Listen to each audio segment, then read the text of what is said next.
On parle beaucoup de révision de la Bible. Ben, qu'est-ce qu'une révision finalement? Qu'est-ce que ça concerne? En quoi est-ce que...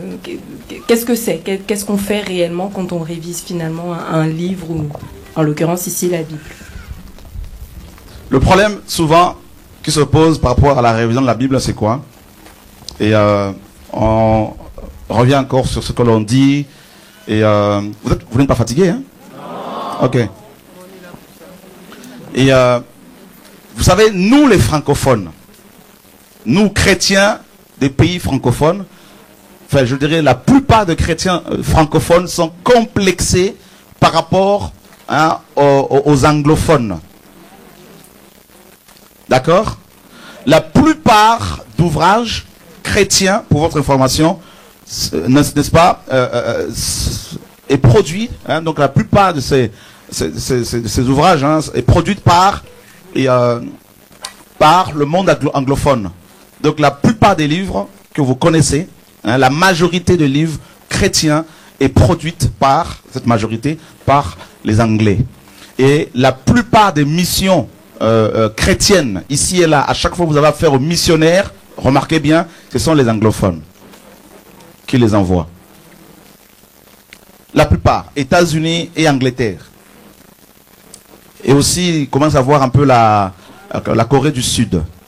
Mais dans les pays francophones, France, et la plupart des pays africains ou, je ne sais pas, en Asie qui parlent le français, quand on parle de la révision de la parole, de la Bible, ça choque beaucoup de gens. Parce que ce n'est pas courant. D'accord? La Bible que vous avez, comme on l'a souvent dit, celle que nous avons notamment à la seconde, là, mais elle continue à être révisée. Donc, il n'y a pas de souci pour nous. Et quand vous allez dans vos librairies pour chercher vos Bibles, pour les acheter, mais ces Bibles-là, c'est des Bibles qui sont révisées constamment. Il n'y a pas longtemps, Second 21 est sorti. N'est-ce pas? Et personne n'en parle. En mal, je veux dire. Pour beaucoup, c'est normal, quoi.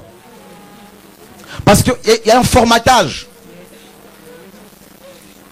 D'accord? Maintenant, quand Dieu dit à un francophone, voilà, fais-moi une révision, et ça pose un problème. De toute façon, c'est pas à cause de ça qu'on va s'arrêter. Mais on doit vous expliquer les choses quand même. On discute, il n'y a pas de souci. Ça pose des problèmes de chrétiens, tout ça. Il y a une sœur qui m'a dit il n'y a pas longtemps, non mais tu sais, il y a telle sœur, on la voit plus parce qu'elle s'est dit non mais c'est, pourquoi vous faites la révision? Est-ce qu'il y a vraiment besoin de faire ça? Voilà le formatage. Parce que tout doit venir des pays anglophones, selon eux.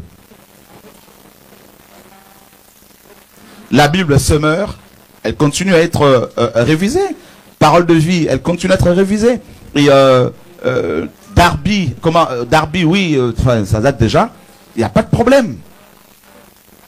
Le problème, c'est que si Dieu choisit, quand Dieu choisit quelqu'un qui est proche de nous, on dit non, non, non, non, non, non. Là, c'est bizarre, là. Voyez?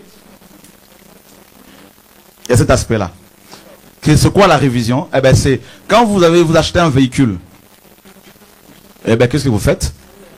On révise, on revoit. Eh bien, réviser, c'est revoir des choses qui ont été aussi, qui ont été mal traduites. Voilà.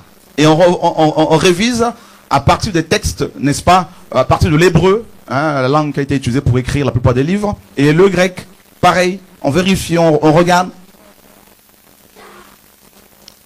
C'est tout simplement cela. Et comme on vous l'a souvent dit, depuis qu'on fait cette révision, aucun apôtre n'a appelé les livres de Genèse à Malachie, Ancien Testament.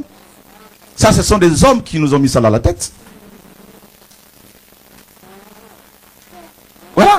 Donc tout ça qu'il faut revoir aussi.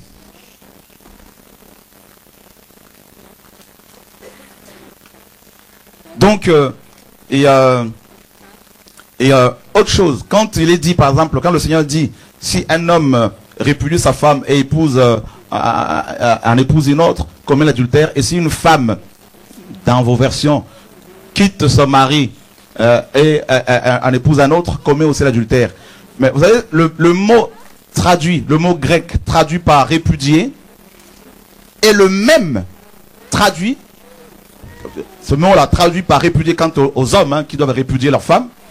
Mais quant aux femmes, au lieu de traduire ce mot-là aussi par répudier, ils l'ont traduit par quitter. Parce que c'est une femme. Voilà. Donc il y a un arrière-plan machiste derrière. Donc c'est comme si on disait que les hommes seulement peuvent répudier et pas les femmes. Ni les hommes ni les femmes ne doivent répudier. Selon la parole de Dieu. Donc il y a tout ça. Il y a plein de choses. Donc réviser, c'est revoir. Et Dieu fait ce qu'il veut. Il appelle qu'il veut. Et si vous n'êtes pas d'accord, eh ben, c'est pas grave, on vous bénit. Voilà. Mais cela ne nous empêche pas de faire l'œuvre du Seigneur, de dormir. Hein, donc, et d'ailleurs, vous avez vu en 7 mois, comme quoi Dieu est vraiment bon. En 7 mois, qu'est-ce qu'il a fait? Il a dit, ben, vous avez besoin de combien? 84 000 euros. 80 combien? David? 83 900. 83 900. On avait besoin de ça pour sortir les 10 000 exemplaires. Et en 7 mois, eh ben, Dieu a donné combien, David? On va lui donner le micro pour qu'il nous dise combien Dieu a donné en 7 mois. On est en juillet. 92 300. 92 300. Voilà. Et qui peut donner autant d'argent, frère? Qui? Non, je n'ai pas entendu. Voilà. Et en 1 an pour acheter à côté, il a donné combien, David, s'il te plaît? 201 000 euros. 201 000 euros. Eh bien, vous calculez. 201 000 euros plus 92 300 en 1 an et 7 mois. Ça fait combien tout ça? 292 300. 293 000. 13 300. Pour vous montrer, Dieu nous montre, au travers de tout ça, on n'est pas là pour l'argent, mais il faut que vous compreniez. Dieu nous montre tout ça. Il fait tout ça exprès pour nous montrer que c'est lui qui est derrière son œuvre. Et ceux qui ne sont pas d'accord, vous inquiétez pas, ils vont aussi avoir leur Bible. Vous pensez que le 19, il n'y aura que les chrétiens qui aiment la vérité? Non! Il y en a qui vont envoyer leurs émissaires. Allez là-bas, attrapez-moi un exemplaire. Alléluia! Ah bah oui, frère. Et comme Dieu est tellement bon, eh bien, il a prévu aussi pour eux hein, des exemplaires. C'est pour ça qu'il donne un supplément encore. Là, ça monte encore. Pour que chaque détracteur ait aussi sa Bible. Et quand ils vont la prendre, qu'est-ce qu'ils vont faire? Ils vont la scruter. Ils vont chercher de failles. Là. Non. On sait.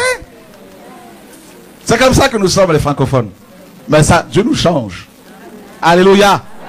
Donc ça va être naturel maintenant pour nous qu'il y ait des missionnaires d'envoyer ici et là. Ça va être normal. Hein? Donc qu'il y ait des Bibles révisées ici et là. Donc voilà, on aura, parce que beaucoup pensent que nous sommes en train de rajouter des choses. Non.